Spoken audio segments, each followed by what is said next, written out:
Hello guys, LifeHackster here, and today we are going to review and test out the second generation of the Ring Floodlight Cam PRO.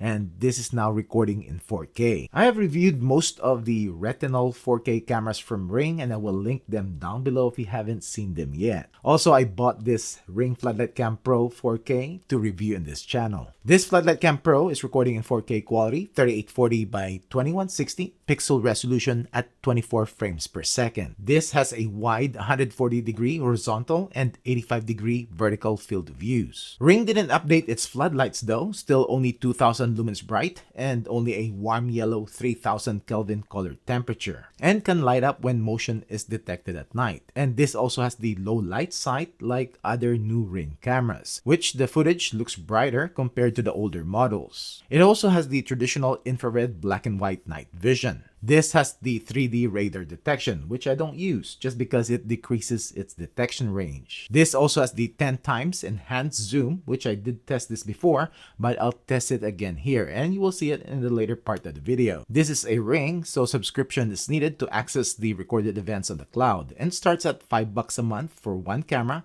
or $10 a month or $100 a year for all your Ring cameras. And if you want 10 of your Ring cameras to record continuously 24/7 and have smart video search and video descriptions, then you will need the premium subscription, which is $20 a month or $200 a year. This can connect to both 2.4 and 5 GHz Wi-Fi and is Wi-Fi 6 compatible. And it's weather resistant, but Ring hasn't disclosed its IP rating, and is compatible with Amazon devices. As you can see, this is the second generation, and this is the wired-in version. Ring also sells this as a plug-in version by bundling it with their floodlight plug-in mount, and you will see how it is installed later on. Inside the box, we have the Floodlight Cam PRO itself, and design-wise, just subtle differences from the previous version, and the floodlight themselves are the same. We have the 4K lens, two mics, we have the light sensor and the status light, and we have the speaker, and the PIR sensor of the floodlight. And this is how to set it up if you want it installed in a wall. On the back is the mount plate, and as to the wiring, we have the white or neutral wire, we have the black or hot wire, and the green or the ground wire. What else you will get? We have the combo driver, Phillips and flathead. We have the mounting bracket for the junction box. We have some paperwork and the mounting screws and accessories. Now, just a quick comparison to the older Floodlight Cam PRO. The floodlights basically are the same, but the camera themselves are a bit different. With the new Pro 4K, it's more slimmed down and sleeker. To install, first turn off power to the junction box of where you're installing it, including in the breaker box. Screw in the metal bracket using any of the included machine screws that will fit your junction box screw holes. Next, screw in the mounting plate using one of the central screws. Hang the floodlight using the strap to the hook of the mounting plate. And you can wire in the wiring, and I'll be using Wago connectors. I'll connect the white or the neutral wires together, tug test it, then the black or hot wires, and lastly the green or ground wires, or usually it is also the bare copper wire. Then remove the driver from the handle, and this now will fit the acorn cap nuts, which you will need to secure the floodlight camera.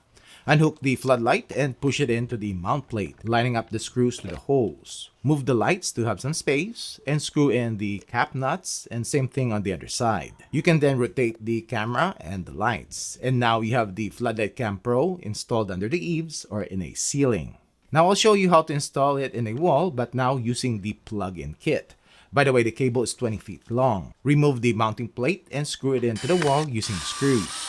Replace the mount, lining up the tabs, and turn to the right to secure it in place. Wire in the floodlight and push it into the mount, lining up the screw holes to the screws, and screw in the hex nuts. And now you can plug in the floodlight cam or turn back power to on and flip the switch if installed in a junction box.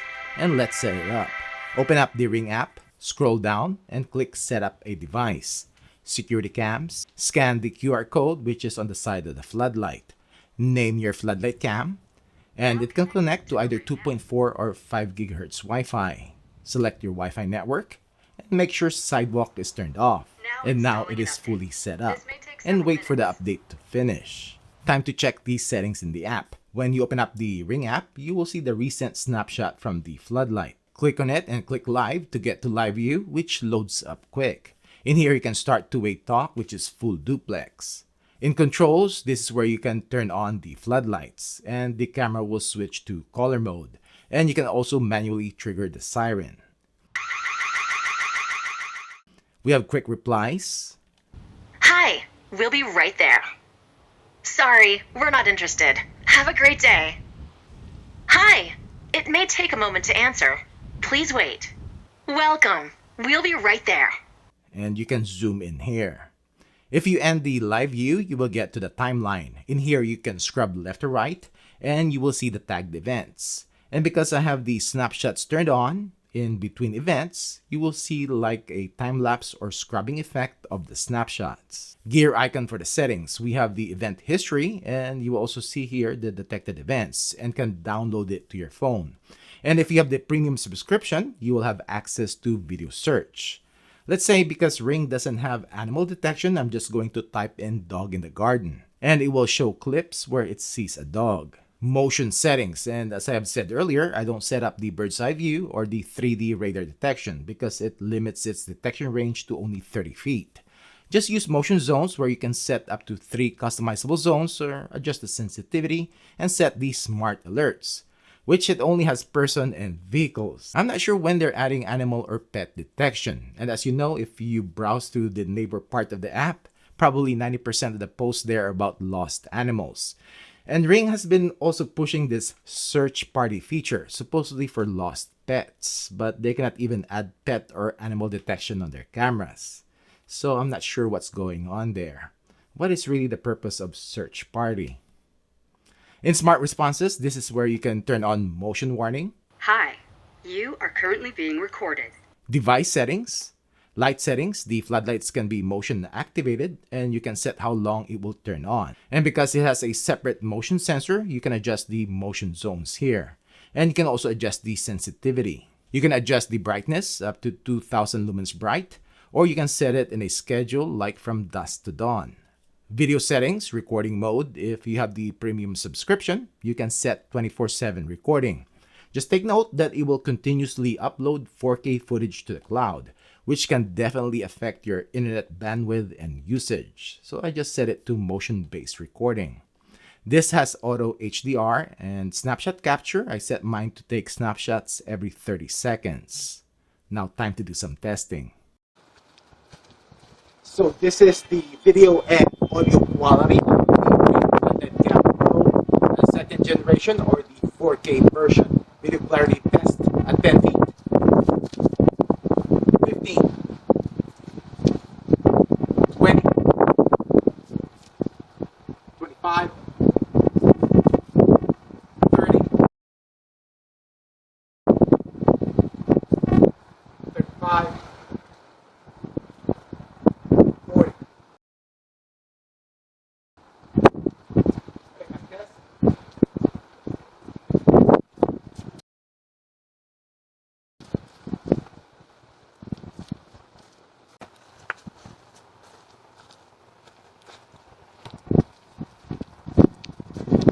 So this is the video quality of the Ring Floodlight Cam PRO 4K version at night, and this with the floodlights turned on. And this is what it looks like at 10 feet, 15, 20, 25, 30.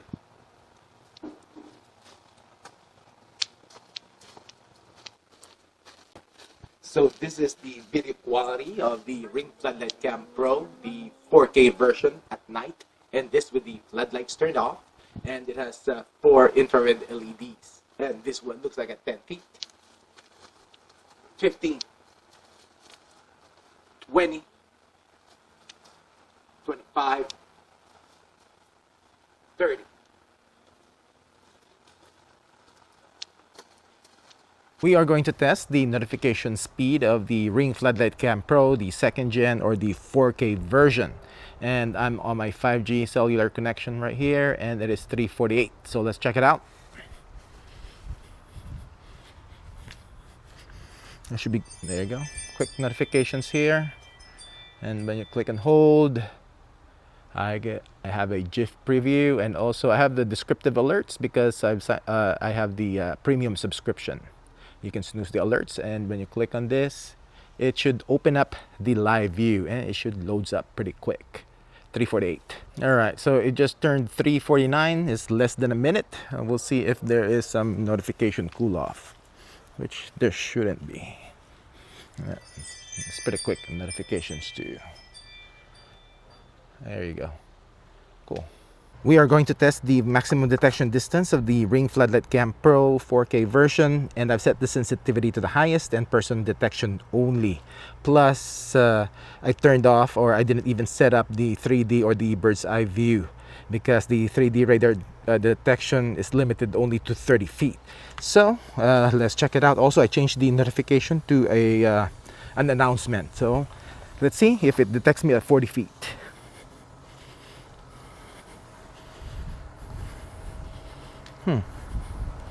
There you go. Let me see. Halfway. It detected me. Cool.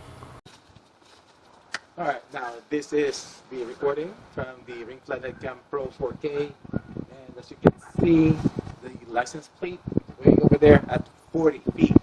Now I'm just gonna digitally zoom in using Photoshop and see what it looks like. Ring advertises this to have the 10x enhanced zoom, which the usual demo is in live view. But when compared to a digitally zoomed in footage snapshot, it's just the same. So this is just a digital zoom. Their 4K sensor though, especially on how wide the field of view of this camera, is actually pretty good. This is the audio quality coming out from the Ring Floodlight Cam Pro, the 4K version. This is the audio quality coming out from the Ring Floodlight Cam Pro 4K. So what do you think? The 4K sensor and recording is pretty good, and this is in all of Ring's new 4K cameras. Video quality and clarity is better compared to their older models, 1080p or 2K. 4K is definitely better. Performance is also pretty good, and the camera is pretty responsive in the Ring app. As to the floodlight part of it, nothing is new. It is the same as the older model. I wish Ring upgraded this to differentiate it with their other floodlight cams, at least make it brighter, 2500 or 3000 lumens bright like other brands. And also the ability to change its color temperature. And one more thing that other brands do that Ring doesn't is the ability of the floodlight to turn on just on smart events. The current setup, because it uses the PIR motion sensor, the floodlights will activate on any motion. Anyways, that's it for this video. Thanks for watching.